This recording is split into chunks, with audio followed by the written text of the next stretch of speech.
میں نے عرض کیا تھا کہ نبی آخر الزماں علیہ الصلوۃ والتسلیم کے وفات پرملال کے بعد ثقیفہ بنی ساعدہ کے اندر انصار و مہاجرین کی میٹنگ ہوئی، اور وہاں پر حضرت ابوبکر صدیق رضی اللہ تعالی عنہ کو باتفاق رائے سبھی نے اپنا امیر المؤمنین اور خلیفۃ المسلمین قبول کر دیا۔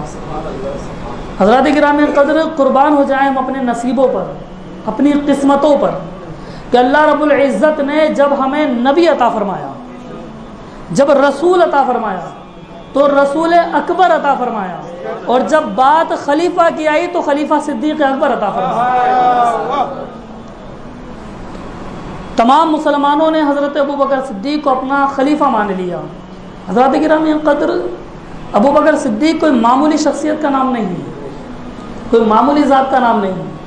ہاں، شان میں بیان کروں تو شاید وہ انسان شان کے لائق ہو بھی سکتا ہے، نہیں بھی ہو سکتا، لیکن اگر شان وہ عمر بیان کرے کہ جس گلی سے گزر جائے اس گلی میں شیطان نہیں آتا، تو پھر اس ذات کی بات تو کچھ اور ہی ہوگی نا۔ تو حضرت عمر فرماتے ہیں کہ میں نے نبی آخر الزمان سے سنا۔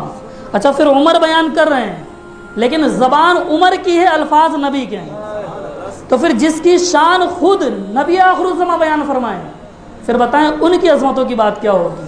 حضرت عمر فرماتے ہیں کہ میں نے نبی آخر الزمان علیہ الصلوۃ والتسلیم سے سنا، اللہ کے حبیب نے فرمایا کہ جس نے بھی مجھ پر احسان کیا میں نے ان سب کے بدلے چکا دیے، میں نے ان سب کا قرضہ چکا دیا، ان کا جو بدلہ بنتا تھا وہ میں نے ان کو دے دیا، لیکن اس زمین پر ایک ذات ایسی ہے کہ جس کا بدلہ میں نہیں چکاؤں گا، خود رب ذوالجلال چکائے گا، اور وہ ذات صدیق اکبر کی ہے، وہ ذات یار غار مصطفیٰ کی ہے، وہ ذات حضرت ابوبکر کی ہے۔ اور پھر فرمایا کہ وہ بدلہ اللہ رب العزت کیسے چکائے گا؟ کل قیامت کے دن جب حساب و کتاب کے بعد تمام جنتیوں کو جلوہ خاص میں رب ذوالجلال بلائے گا اور اپنی زیارت سے مستفیض فرمائے گا۔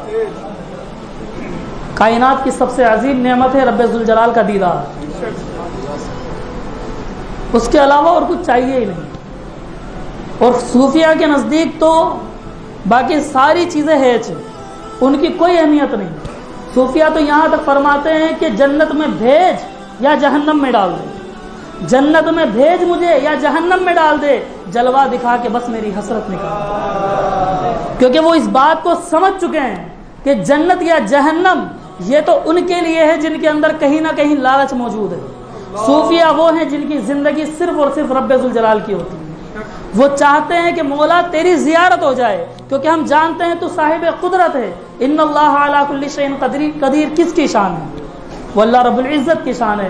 وہ جب چاہے گا جہنم کو جنت اور جنت کو جہنم بنا دے گا، وہ اس بات پر قادر ہے کہ وہ جنت کو جہنم بنا دے اور جہنم کو جنت بنا دے۔ اسی لیے صوفیہ نے کہا ہے کہ ہمیں جنت میں بھیج یا جہنم میں ڈال دے، بس جلوہ دکھا کے میری حسرت نکال دے۔ جب تو نے جلوہ دکھایا اس کا مطلب تو مجھ سے راضی ہے، اور جب تو راضی تو کیا جہنم کیا جنت، سب جنتی ہوتا ہے۔ تو کائنات کی سب سے عظیم نعمت ہے دیدار الہی۔ نبی آخر الزمان نے فرمایا کہ ابو بکر صدیق کو جو احسان انہوں نے اسلام پر کیا ہے، اس احسان کا بدلہ رب ذوالجلال اس طرح عطا فرمائے گا کہ کل قیامت کے دن جب تمام جنتیوں کو دیدار کروا کر رب ذوالجلال مستفیض فرمائے گا، پھر فرمائے گا کہ جاؤ اب تم سب چلے جاؤ۔ اولین بھی موجود ہیں، آخرین بھی موجود ہیں، حضرت آدم سے لے کر آخری مومن تک تمام مومنین موجود ہیں، ان تمام کو زیارت کروا دی گئی ہے۔ اب رب ذوالجلال فرمائے گا سب چلے جاؤ اور ابو بکر کو تنہا بھیج دو۔ ذرا سوچیں، ہم اور آپ سے کوئی بڑا منسٹر، کوئی بڑا عالم دین، کوئی بڑا مقرر تنہائی میں ملے تو ہم کہتے ہیں مجھے بڑی عزت کے ساتھ تنہائی میں بلایا گیا تھا، سب سے تو مجمع میں ملاقات ہوئی تھی لیکن مجھے تو اکیلے میں بلا کے ملاقات کی تھی۔ ذرا سوچو اس ابو بکر کی شان کہ جسے رب ذوالجلال تنہائی میں بلائے، ساری کائنات کا خالق و مالک تنہائی میں بلا کر ملاقات کرے، اس ابو بکر کی شان کیا ہوگی۔ اور حضرت عمر فرماتے ہیں کہ کاش میں عمر نہ ہوتا بلکہ منہ سینہ ابو بکر ہوتا، میں عمر نہ ہوتا بلکہ ابو بکر صدیق کے سینے کا ایک بال ہوتا، تو جب رب ذوالجلال ابو بکر کو تنہائی میں دیدار کے لیے بلاتا تو پھر اس وقت میں بھی تنہائی میں چھپ کر رب ذوالجلال کا دیدار کرتا۔ اس تنہائی کے اندر حضرات گرامی قدر تصور کریں کیا شان ہے حضرت ابوبکر صدیق کی. اور بات ابوبکر کی شان اور عظمت کی آئی ہے تو پھر یہ روایت بھی ضرور سنانا چاہیے. یہ ان لوگوں کے منہ پر تماچا ہے جو لوگ امام حسین سے محبت کا دعویٰ کریں, مولائے کائنات سے محبت کا دعویٰ کریں, اور پھر ابوبکر صدیق میں گالیاں بکیں, بھوکیں, چلائیں. اللہ رب العزت انہیں دنیا پہ بھی ان پر لعنت برسا رہا اور قیامت میں بھی انہیں لعنت برسائے گا. مسجد نبوی ہے, مؤذن رسول علیہ الصلاۃ والتسلیم رضی اللہ تعالیٰ عنہ حضرت بلال اذان پڑھ چکے ہیں. صحابہ مسجد نبوی کی طرف رواں دواں ہیں. مسجد میں پہنچ کر صحابہ سنتیں ادا فرما رہے ہیں. اب جماعت کھڑی ہونے والی ہے. رسول اعظم تشریف لائے اور مصلی پر تشریف لے گئے. مصلی پر کھڑے ہو گئے. حضرات ذرا منظر کشی کریں, اپنے تصور کے اندر اس حال کو, اس خیال کو لے کر آئیں کہ مسجد نبوی ہو, مصلی پر رسول اللہ ہو اور پیچھے سارے رضی اللہ ہو. اللہ اکبر. مصلی پر رسول اللہ اور پیچھے سارے رضی اللہ. کیا شان ہوگی اس نماز کی.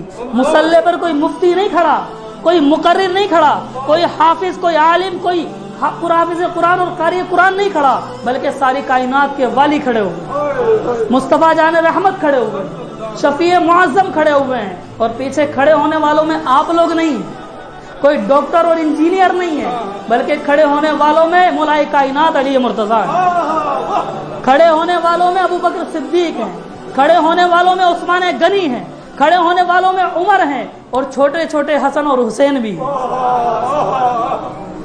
کیا شان ہوگی اس نماز کی. میرے آقا نے نیت باندھی, نماز کا آغاز ہوا. حضرت ابوبکر صدیق کا انداز تھا کہ وہ ہمیشہ رسول اعظم کے سیدھی جانب کھڑے ہوا کرتے, سیدھی جانب کھڑے ہوا کرتے تھے, کیونکہ اصل نماز یہی ہے, روح نماز یہی ہے کہ تیری نظر میں رہوں, میری نظر میں تو رہے. یہی تو اصل نماز ہے. ابوبکر صدیق نماز پڑھ رہے ہوتے تھے اور چہرہ رسول کی زیارت کر رہے ہوتے تھے. یہ تیری کیسی نماز ہے کہ رسول کا خیال آئے تو تیری نماز ٹوٹ جائے. یہاں تو ابوبکر کی نماز تو پوری تب ہوتی ہے جب چہرہ رسول نظر آتا ہے. ابوبکر صدیق نیت باندھ کر کھڑے ہو گئے. نماز شروع ہوئی. دل میں خیال آیا کہ کہیں وضو کیا ہے کہ نہیں کیا, وضو کیا تھا کہ نہیں کیا. جب دل میں یہ خیال آیا تو لوگ کہتے ہیں میرے پیر سے تو غلطی نہیں ہو سکتی, فلاں مفتی سے تو غلطی نہیں ہو سکتی, وہ تو مفتی اعظم ہے. حضرات ہم صرف اور صرف انبیاء کے معصوم ہونے کے قائل ہیں. صرف غلطیاں انبیاء اور مرسلین سے نہیں ہو سکتی, اس کے علاوہ دنیا میں ہر ایک انسان سے غلطی ہو سکتی ہے. اور پھر بات ہم صحابہ کی کر رہے ہیں, اور پھر صحابہ میں بھی سب سے افضل البشر کی بات کر رہے ہیں. ان کے ذہن میں بھی یہ بات آ سکتی ہے کہ میں نے وضو کیا تھا کہ نہیں کیا تھا. تو پھر عام پیر تو کہیں کھڑے ہی نہیں ہوتے, کیونکہ سارے اولیاء, کتب اور ابدال مل کر کے بھی ایک صحابی کے قدموں تک نہیں پہنچ سکتے, ایک صحابی کے قدموں تک نہیں پہنچ سکتے. تو پھر ہم تو بات ہی ابوبکر کی کرنے لگے ہیں. دل میں خیال آیا کہ میں نے وضو کیا تھا کہ نہیں کیا تھا. پھر خیال آیا کہ وضو کر لیتا ہوں, شک میں نماز کیوں پڑھنی.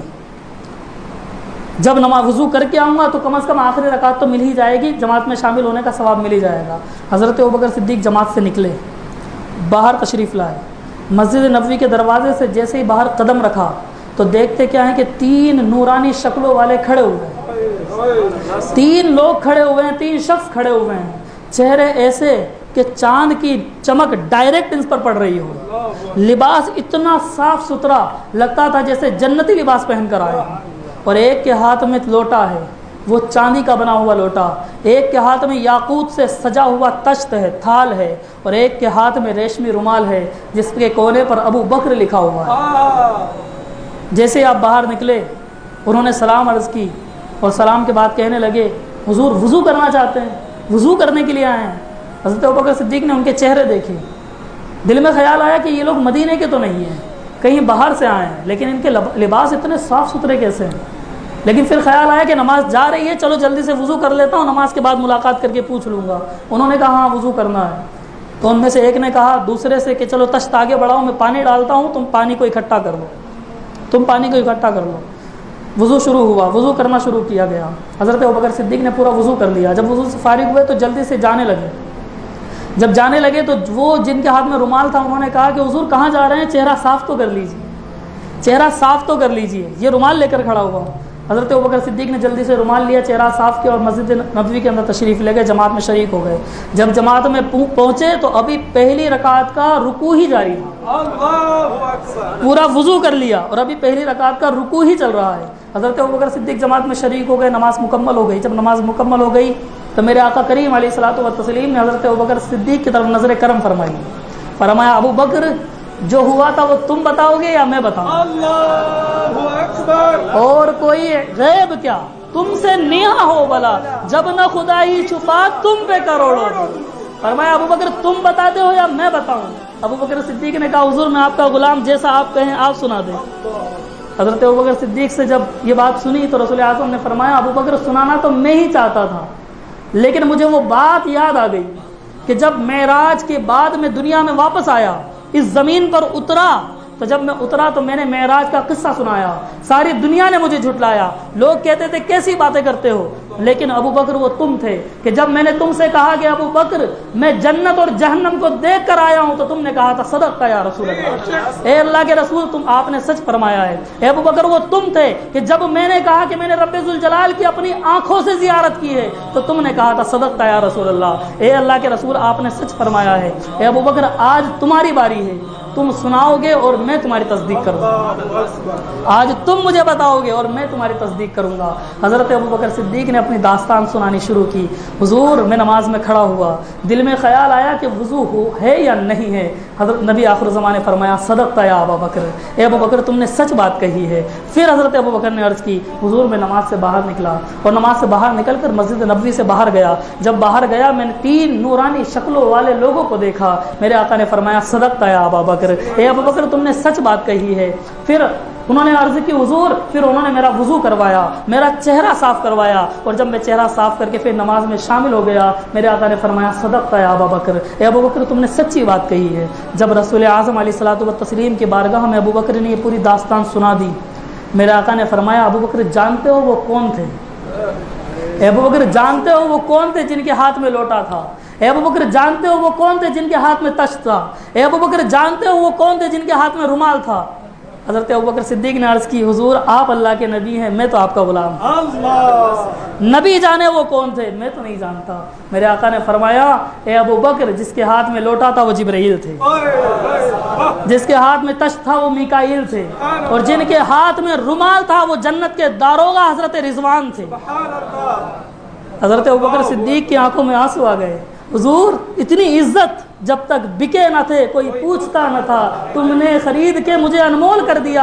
حضور وہ ابوبکر جسے کوئی پوچھتا نہ تھا آج اس کا وضو کرانے کے لیے جبرائیل آ رہے ہیں، جنتی لوٹا لے کر، جنتی تشت لے کر، جنتی رومال لے کر زمین پر اترتے ہیں اور ابوبکر کا وضو کرواتے ہیں۔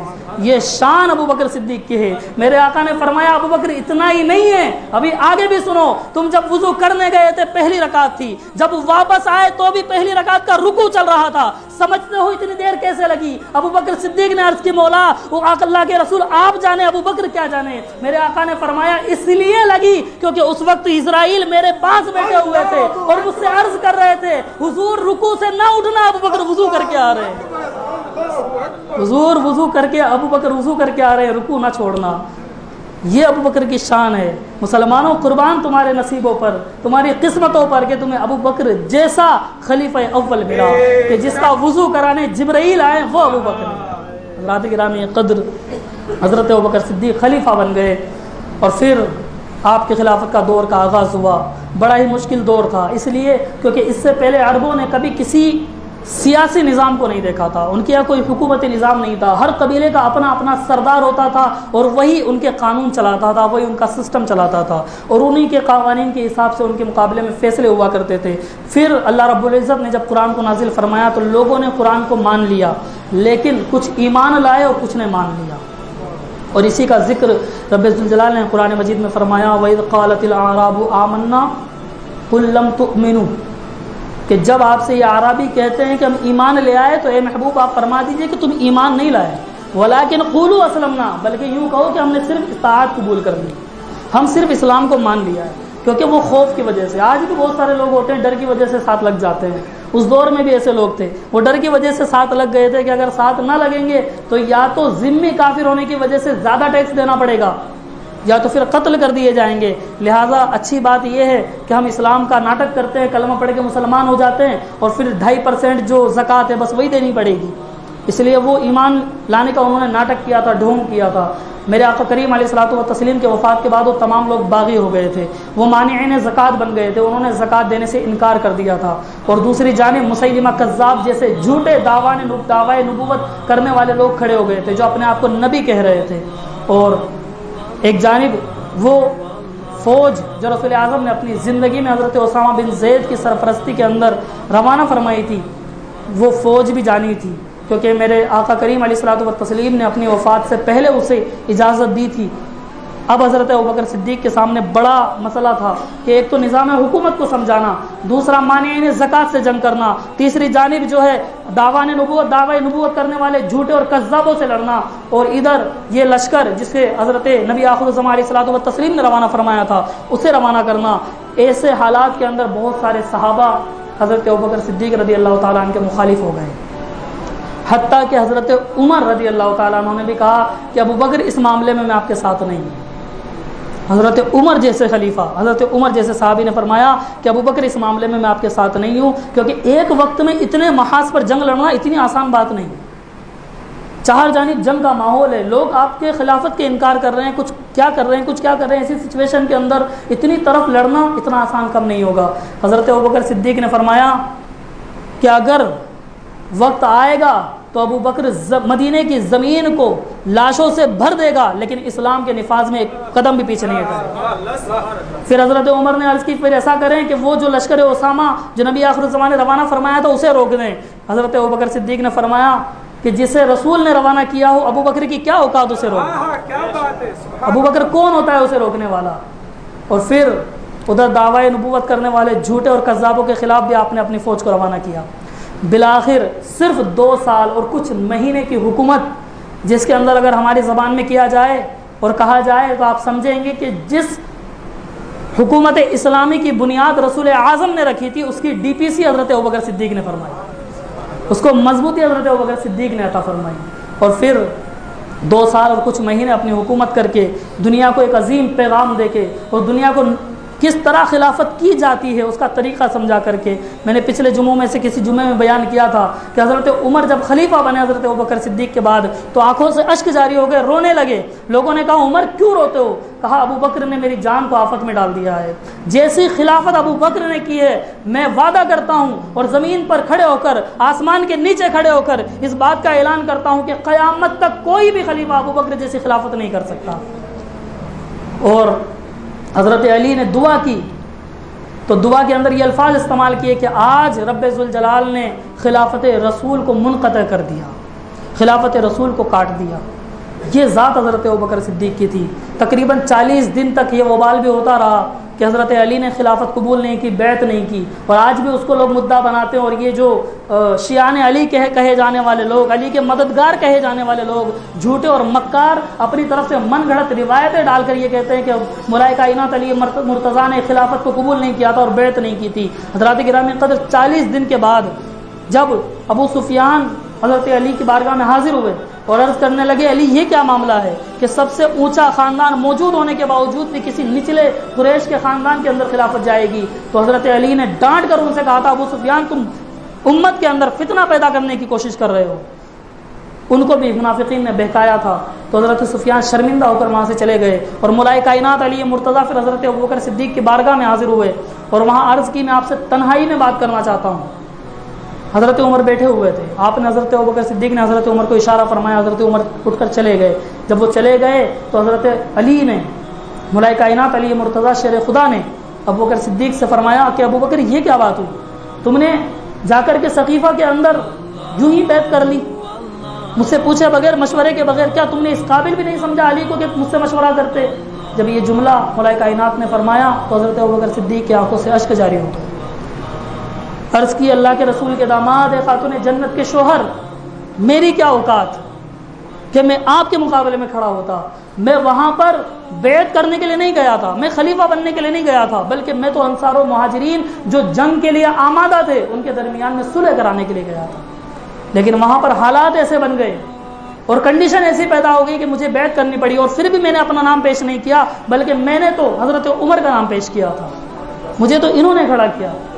اور رہی بات آپ سے مشورے کی، تو اے علی آپ ہی فیصلہ کریں، آپ ہی مجھے بتائیں کہ آپ رسول اعظم کے تجہیز و تکفین کے اندر مشغول تھے، رسول اعظم کو غسل دے رہے تھے، انہیں کفن پہنا رہے تھے، بتاؤ ایسی صورت کے اندر وہ زیادہ ضروری تھا یا یہاں بلانا زیادہ ضروری تھا؟ جب یہ جملہ کہا تو حضرت علی میں کے جسم پر کپ کپی طاری ہو گئی، اور آپ نے پھر اپنے ہاتھوں کو بڑھایا، کچھ دیر خاموش رہے، اور پھر اپنے ہاتھوں کو بڑھایا اور حضرت ابوبکر صدیق کے ہاتھ میں ہاتھ دے کر بیعت فرما لی۔ 40 دن کے اندر یہ سارے معاملات ہو چکے تھے، اور پھر اس کے بعد حضرت ابوبکر صدیق کی خلافت کو برسر اعلان قبول کر لیا گیا، اور آپ نے اپنے 2 سال اور کچھ مہینے اپنی خلافت کا وقت گزارا، دنیا کو دکھایا خلافت کیسے کی جاتی ہے، حکومت کیسے بنائی جاتی ہے، جب معاملہ سختی کا ہے تو سختی کی جائے، جب معاملہ نرمی کا ہے تو نرمی کی جائے، اور بالآخر تقریباً 63 سالہ زندگی پوری کر کے وہ وقت آیا۔ 1 سال قبل آپ کو ایک کھانا پیش کیا گیا تھا، قیمہ اور کچھ دلیا ملا کر کے، کچھ کھچڑا ٹائپ بنا کر کے آپ کے بارگاہ میں پیش کیا گیا تھا۔ 2 صحابیوں نے ہی کھانا کھایا، اور جب وہ کھانا کھایا تو دوسرے صحابی جو آپ کے ساتھ تھے انہوں نے عرض کی، اے خلیفۃ المسلمین اس کھانے سے ہاتھ روک لیں، کیونکہ اس کھانے میں مجھے زہر کا اثر محسوس ہوتا ہے، اور میں جانتا ہوں یہ کون سا زہر ہے۔ اس زہر کے بعد 1 سال تقریباً اس کا اثر رہے گا، اور 1 سال کے بعد اگر یقین نہ آئے تو آپ دیکھ لیجئے گا ہم دونوں اس دنیا سے چلے جائیں گے۔ اور ہوا وہی کہ 1 سال گزرنے کے بعد حضرت ابوبکر صدیق اور وہ صحابی ایک ہی دن اس دنیا سے وفات پائے۔ جب حضرت ابوبکر صدیق، حضرت عائشہ صدیقہ رضی اللہ تعالیٰ عنہ فرماتی ہے کہ چند دن قبل آپ نے غسل فرمایا، اور غسل فرمانے کے بعد آپ کو بخار آیا، اور بخار میں اتنی شدت ہوئی کہ سنت رسول ادا ہو گئی، اتنی شدت ہوئی کہ آپ مسجد نبوی کے اندر نماز ادا کروانے کے لیے تشریف نہ لا سکے۔ اور پھر ایک دن آپ نے پردہ ہٹا کر فرمایا، اے لوگوں میں تمہارے لیے خلیفہ پیچھے بنا کر جا رہا ہوں، اپنا نائب بنا کے جا رہا ہوں، کیا تم اسے قبول کر لو گے؟ کیا تم اس کے لیے راضی ہو؟ تو تمام نے کہا ہاں ہم راضی ہیں۔ ملائکہ کائنات علی مرتضیٰ کھڑے ہو گئے اور فرمانے لگے کہ اگر وہ عمر کے علاوہ کوئی اور ہے تو پھر میں راضی نہیں ہوں۔ حضرت ابوبکر صدیق نے فرمایا، مبارک ہوئے علی، وہ عمر ہی ہیں جسے میں خلیفہ بناتا ہوں۔ سبحان اللہ۔ اور پھر حضرت عمر کو خلافت دے دی گئی۔ حضرت ابوبکر صدیق کا جب انتقال ہو گیا تو اس سے پہلے آپ نے وصیت فرمائی، ملائکہ کائنات علی مرتضیٰ کو بلایا اور فرمایا، اے علی میرا غسل بھی تم ہی دو گے، انہی ہاتھوں سے جن ہاتھوں سے تم نے رسول اعظم کو غسل دیا تھا، ابوبکر کو غسل بھی تم ہی دو گے، اور مجھے کوئی نیا کفن نہ پہنانا بلکہ پھٹے پرانے کپڑوں میں دفن کر دینا، کیونکہ نیا کفن مردوں سے زیادہ زندوں کے لیے اچھا ہوتا ہے، تو کسی زندے کی مدد کرنا، مجھے انہی پھٹے پرانے کپڑوں میں دفن کر دینا، اور پھر میرا جنازہ جب مجھے غسل دے چکو، کفن پہنا چکو، تو پھر مجھے لے جا کر کے روضہ رسول کے سامنے رکھ دینا، اور پھر اجازت طلب کرنا، اگر میرے یار غار مصطفیٰ اجازت دے دیں تو ان کے پہلو میں دفن کر دینا، ورنہ جنت البقیع میں دفن کر دینا۔ ایسا ہی کیا گیا۔ جب آپ کو غسل دے دیا گیا، کفن پہنا دیا گیا، تو جنازہ اٹھایا اور اٹھا کر کے لے جا کر کے رسول اعظم کے دربار میں رکھ دیا گیا، اور صحابی رسول روایت کرتے ہیں، فرماتے ہیں کہ ہم کھڑے ہوئے تھے، حضرت ملائکہ کائنات نے عرض کی، حضور آپ کا یار غار، آپ کا ہم سفر، آپ کا رفیق، آپ کا یار، آپ کا ابو بکر آیا ہے اور آپ کے قریب لیٹنا چاہتا ہے، اگر آپ اجازت دیتے تو اسے آپ کے قریب لیٹا دیں۔ اتنا جملہ کہا، اور پھر ہم درود پڑھنے لگے۔ پھر ہم نے دیکھا کہ روضہ رسول پر تالا لگا ہوا تھا، وہ تالا بھی کھل گیا، کنڈی بھی کھل گئی، دروازہ بھی کھل گیا، اور آواز آئی کہ حبیب کو حبیب کے قریب لے آؤ، حبیب کو مشتاق ہے اپنے حبیب کی زیارت کرنے کے لیے۔ اور پھر حضرت ابوبکر صدیق کو روضہ رسول کے قریب میں دفن کر دیا گیا۔ حضرات گرامی قدر، اس دنیا سے حضرت ابوبکر اس شان سے گئے کہ رسول نے ان کو بلایا اور رسول نے ان کی چاہت رکھی، اور پھر حضرت عمر کو خلیفہ بنایا گیا۔ یہاں پر میں آپ کے ذہنوں میں ایک بات لاسٹ میں کہنا چاہتا ہوں کہ ہم نے فی الحال 2 خلیفاؤں کے خلیفہ بننے کا طریقہ دیکھا۔ پہلے خلیفہ بیعت کے ذریعے، عام بیعت کے ذریعے خلیفہ بنے، عام رائے کے ذریعے خلیفہ بنے، جس کا متبادل اور جس کا بدل ہمارے جمہوری ملکوں کے اندر ووٹ ہوا کرتا ہے۔ اس زمانے میں بیعت ہوا کرتی تھی، اس زمانے میں ووٹنگ سسٹم ہوا کرتا ہے۔ ووٹ اصل میں بیعت ہی ہے۔ اس زمانے میں لوگ کم تھے تو ہاتھ پہ ہاتھ دے کر کے بیعت کر لیا کرتے تھے۔ اس زمانے میں لوگوں کی تعداد زیادہ ہے، جن سنکھیا زیادہ ہے، اس لیے ووٹنگ سسٹم بنایا گیا ہے۔ اور دوسرا حضرت عمر کا خلیفہ بننا، تو پہلے خلیفہ نے اپنے خلیفہ کو نامزد کر دیا، لیکن نامزد کرنے کے ساتھ ساتھ تمام لوگوں سے مشورہ بھی کیا۔ تو مشورہ اور نامزد کرنا یہ بھی اپنا خلیفہ چننے کا ایک طریقہ ہے۔ 2 طریقے ہم نے سیکھے، ایک تو ووٹنگ سسٹم اور دوسرا پہلے خلیفہ کا دوسرے خلیفہ کو نامزد کر دینا، یہ بھی اسلامی طریقہ ہے جس کے ذریعے خلیفہ کو چنا جا سکتا ہے۔ اللہ رب العزت ہمیں حضرت ابوبکر صدیق کی محبت میں جینے کی توفیق عطا فرمائے، ان کے راستوں پر چلنے کی توفیق عطا فرمائے، آمین بجاہ نبی الامین۔ استغفر اللہ العظیم وآخر دعوانا ان الحمد للہ رب العالمین۔ السلام علیکم ورحمۃ اللہ۔